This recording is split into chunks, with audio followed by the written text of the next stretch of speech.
Find the area equator between the following curve and it's special plots.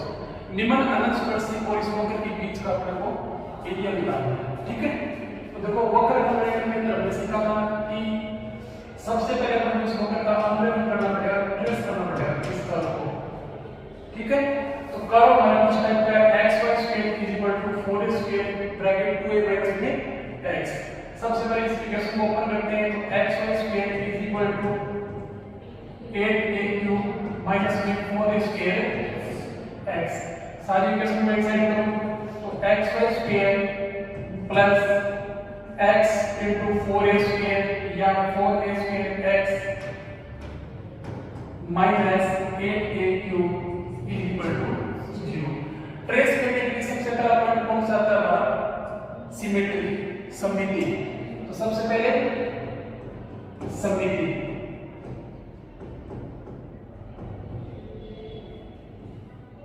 सममिति क्या होती है?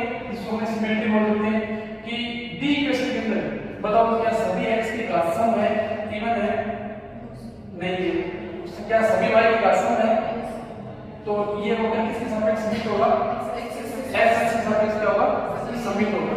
ठीक है, तो दी वक्र दी समीकरण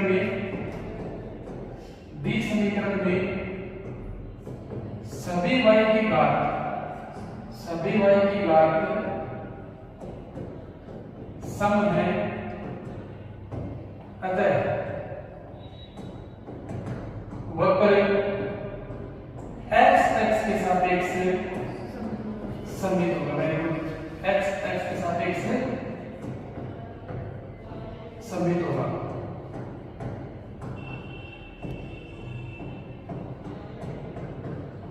इसके बाद में सेकंड पॉइंट कौन सा था हमारा? याद है क्या? मूल बिंदु, ओरिजिन। सेकंड क्या है? मूल बिंदु। कि हमारा वक्र मूल बिंदु से गुजर रहा है कि नहीं गुजर रहा, इसके लिए हम क्या करते हैं? दी वक्र के समीकरण को मूल बिंदु से सैटिस्फाई करके देखते हैं। ठीक है, तो समीकरण एक, इसको समीकरण एक नाम देना। समीकरण एक को या समीकरण एक में x और y के मान क्या रखेंगे? 0 0 रखने पर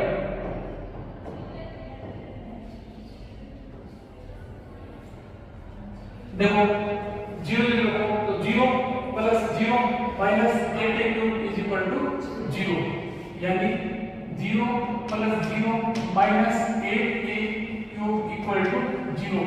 तो क्या LHS RHS की इक्वल है क्या? तो इसका मतलब मूल बिंदु से वक्र है। वेरी गुड, अतः वक्र मूल बिंदु से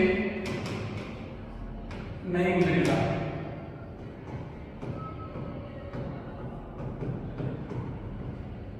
तीन नंबर पॉइंट हमारा कौन सा आता है? शाबाश, 3 नंबर पॉइंट है अनंत स्पर्शी। अनंत स्पर्शी कितने प्रकार की होती है? 2, तिर्यक और समांतर। समांतर क्या है? कितने प्रकार की होती है? 2, x एक्सिस समांतर और y एक्सिस से समांतर। ठीक है, तो x एक्सिस से समांतर अनंत स्पर्शी देखते हैं। तो बताओ x एक्सिस से समांतर देखने के लिए हम किसकी अधिकतम घात देखेंगे? x के अधिकतम घात कितनी है? Maximum power of x। एक कोएफिशिएंट है इसका y square plus 4a square equal to 0। इस कोएफिशिएंट को इक्वल टू 0 पुट करेंगे तो y square plus 4a square equal to 0, यानी y square equal to minus का 4a स्क्वायर, यानी y equal to under root करके जाएगा नेगेटिव। तो क्या होता है? आएगा, यानी कि काल्पनिक। इसका मतलब x एक्सिस के समांतर अनंत स्पर्शी विद्यमान नहीं है। इसके बाद में हम क्या कहते हैं कि y के अधिकतम घात, तो y के अधिकतम घात कितनी है? उसके कोएफिशिएंट क्या है? x इक्वल टू किसके बराबर रखेंगे? 0 के। तो x इक्वल टू 0 दिए वक्र की अनंत स्पर्शी जो किसके सापेक्ष है? किसके समांतर है? y के समांतर है। और x इक्वल टू 0 कौन सी रेखा होती है? खुद y के सापेक्ष है ना। तो इसका मतलब y x है दिए वक्र की अनंत स्पर्शी है। इसका मतलब क्या है?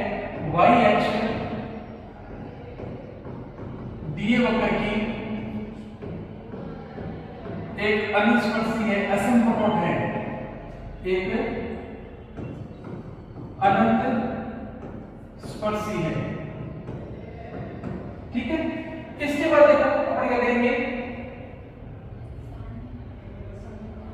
4 नंबर पॉइंट कौन सा है? अदर इंटरसेक्टिंग पॉइंट या टेबल, ठीक है। अन्य प्रतिच्छेदन बिंदु, अन्य प्रतिच्छेदन बिंदु जिसे अपन क्या बोलते हैं? अदर इंटरसेक्टिंग पॉइंट या टेबल। इसके अंदर क्या करते हैं? एक टेबल बनाते हैं x और y के बदले में। अच्छा एक बात सुनो, आप अनस्पर्शी यहां से डायरेक्ट भी निकाल सकते हो, यहां से इस फिगर से देखो, यहां से y स्क्वायर इक्वल टू क्या बनेगा? 4a square 2a - x upon में x आएगा। अब बताओ y कब इनफिनिट होगा? तो अनस्पर्शी की बात हो रही है, तो y कब इनफिनिट होगा? जब x बराबर क्या होगा? 0। इसको आप जब अपने ओनली इसका वक्त काउंट करना तब तो ऐसे डिटेल निकालेंगे अनस्पर्शी। और अगर आपको इस क्षेत्रफल करना है समाकलन जैसे हम कर रहे हैं, इस वक्र का क्षेत्रफल निकालेंगे, क्वाड्रेचर एरिया, ठीक है। तो उस केस में अपन क्या करेंगे? सिंपल अपने यहां से शॉर्ट ट्रिक से भी अनस्पर्शी की निकाल सकते हैं, ठीक है। अब देखो उसके बाद क्या करेंगे? एक टेबल बनाओ और देखो यहां से देखो, जब x 2a है तो y क्या आएगा? 0 आएगा।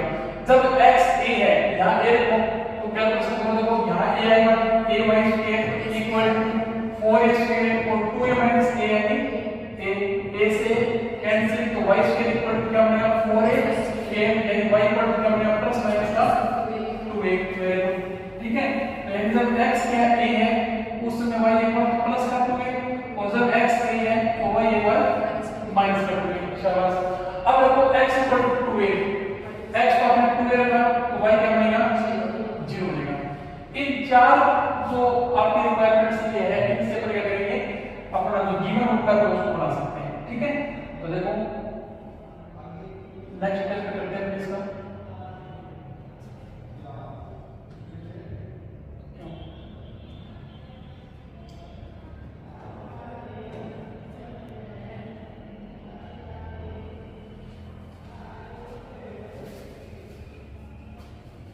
ये x है, ये y एक्स है और ये मूल बिंदु हमारा ओरिजिन, ठीक है।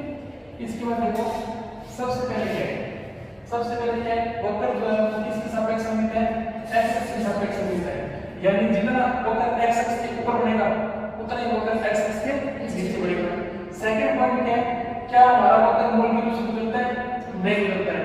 थर्ड पॉइंट क्या? अनस्पर्शी, यानी y एक्स क्या है? इस वक्र के अनस्पर्शी यानी y एक्स, ये वक्र की क्या है? अनस्पर्शी है, यानी x इक्वल टू 0। अनस्पर्शी वक्र मतलब क्या होता है? कि वक्र अनस्पर्शी इसके सारे आएगा और इसके सारे वापस निकल जाएगा। ऐसा प्रतीत होगा कि इस y x को वक्र क्या अनंत में जाकर स्पर्श करेगा, परंतु करता नहीं है, ऐसा अपने को प्रतीत होगा, ठीक है।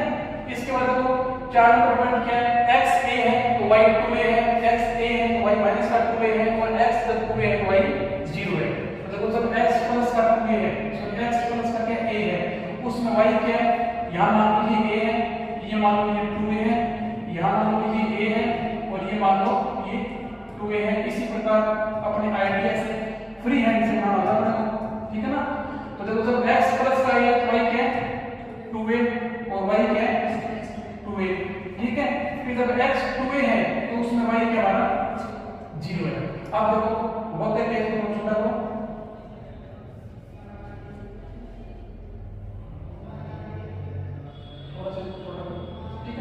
अब देखो वक्र की इसके सारे आएंगे इस प्रकार आएगा। थोड़ा ऊपर लिख लो y, वक्र इसके सारे पीछे से चलता हुआ आएगा और यहाँ आएगा इस प्रकार, ठीक है। यहाँ एक बात में वक्र यहाँ आएगा इस प्रकार, फिर यहाँ आते हुए इस प्रकार वापस निकल जाएगा, इस प्रकार आएगा हमारा वक्र। इसे होते बीच कौन सा वक्र है? ठीक है। हालांकि आपको इक्वेशन देगा, नाम से आपको नहीं देगा, फिर आपको पता होना चाहिए। अब अपने को क्या है? ये पॉइंट कौन सा हमारा? 2a 0 है, ठीक है। अब क्या होगा कि अपने को इसका क्षेत्रफल निकालना है, एरिया। क्या निकालना है अपने को? एरिया या क्षेत्रफल निकालना है, ठीक है। यानी इसका अपने को एरिया निकालना है इस पार्ट का।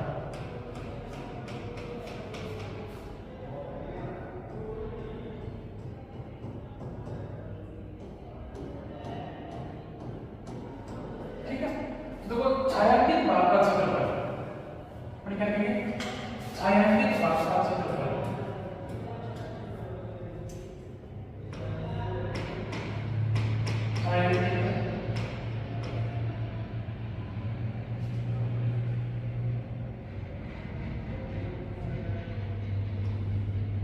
भाग का इसको अपने रिक्वायर्ड एरिया बोल सकते हैं क्षेत्रफल किसके बराबर हो जाएगा। अगर मैं इसको ओ नाम दूं, इसको मैं ए नाम दूं और इसको मैं बी नाम दूं, ठीक है, तो अगर मैं ओ ए बी का एरिया निकाल लूं और उसको 2 से गुणा करा दूं, इसका सिमेट्री जो है इसके अंदर एक्स एक्स की, तो अपनी इसका टोटल एरिया रहेगा। देखो छायांकित भाग का क्षेत्रफल बराबर किसके होगा 2 गुणा में ओ ए बी का क्षेत्रफल, ठीक है, बराबर क्या मिलेगा 2 गुणा में। अब देखो ओ ए बी का क्षेत्रफल निकालने के लिए कौन सा फॉर्मूला काम करेंगे। देखो जब मैंने आपको अवकलन के अंदर पहला चैप्टर दिखाया था अधिक समीकरण, उसके अंदर हमारा 2a लिमिट का 0 टू 2a और इस इक्वेशन में नाम देंगे हमें सर्किट। अब देखो समीकरण 1 से y का मान समीकरण 2 में रखने पर, तो समीकरण 1 से y का मान कितना है, समीकरण 1 में y क्या है, देखो y क्या होगा, तो y का होगा यहाँ से समीकरण में कि x y स्क्वायर, तो y स्क्वायर और क्या बनेगा 4a square 2a minus x और अपॉन में क्या आएगा x आएगा, तो यहाँ से y निकालो तो क्या आएगा प्लस माइनस का, ठीक है, ये अंडर रूट से बाहर आएगा 2a, अंडर रूट के अंदर क्या बनेगा 2a माइनस x अपॉन में x, ये आएगा y का मान, ठीक है।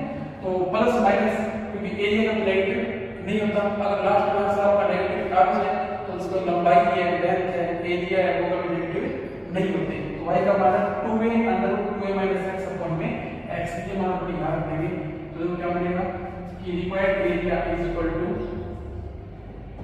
2 इनटू लिमिट आपकी 0 टू 2a और y का मान कितना है 2a under root 2a minus x upon में x इनटू में dx, ठीक है। इसके बाद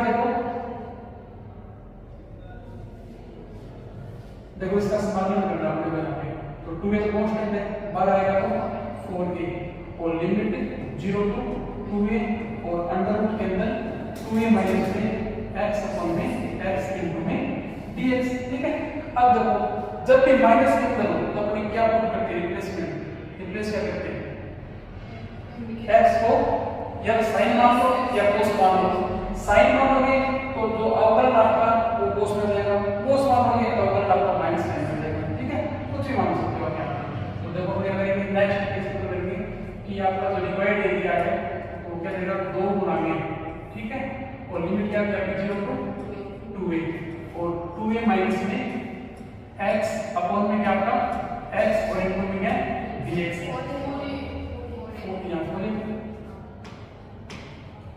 ठीक है। अब देखो क्या हो जाएगा कि put x equal to 2a sin के थीटा, जिससे आपका dx क्या बनेगा 4a sin theta cos theta d theta, ठीक है।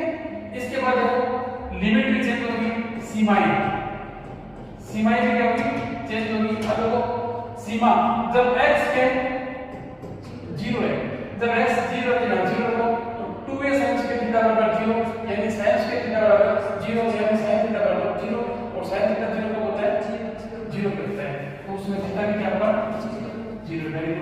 इसके बाद जब x बराबर है 2a, ठीक है, तो यहां पर 2a तो 2a से 2a कैंसिल यानी sin के थीटा बराबर 1 यानी sin थीटा बराबर 1 sin थीटा मतलब होता है थीटा इक्वल टू π/2, ठीक है।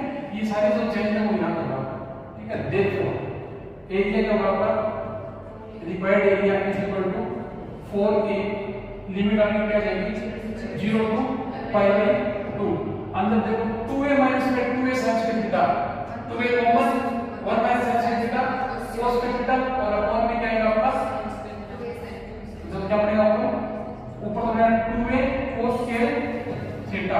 और नीचे हम क्या x की वैल्यू क्या है 2a sin square theta into में dx की वैल्यू कितनी है dx की 4 है तो 4 एक बार आ जाएगा तो 16 a स्क्वायर और इधर क्या होगा sin थीटा cos थीटा और d थीटा ठीक है। अब देखो 2a से 2a कैंसिल हो गया तो required area is equal to 16a square into limit आपकी 0 टू पाई बाय 2 ठीक है। cos के थीटा इस sin से थीटा रूट से बाहर आएगा तो sin से sin कैंसिल और ये cos के बाहर आएगा cos और cos स्क्वायर तो ये क्या आएगा cos square theta d theta.